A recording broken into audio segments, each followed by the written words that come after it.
ব্যক্তিগতভাবে আমাদের প্রত্যেকের উচিত এই পৃথিবীর কারো ভাবনা যদি আমি নাও ভাবি, কমপক্ষে নিজেকে নিয়ে ভাবা, এতটুকু প্রত্যেকের উচিত।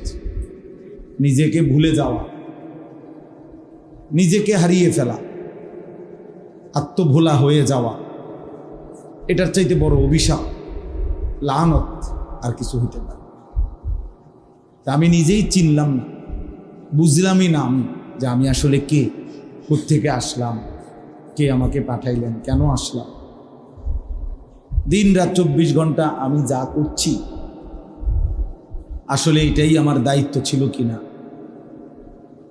যিনি আমাকে সৃষ্টি করেছেন তিনি আমার জন্য কি বললেন, আমি যা করছি তিনি তা চাচ্ছেন কিনা, এদূর বোঝাপড়া মনের সাথে, বিবেকের সাথে, এতটুকু বোঝাপড়া যার নাই, এই আসলে মানুষ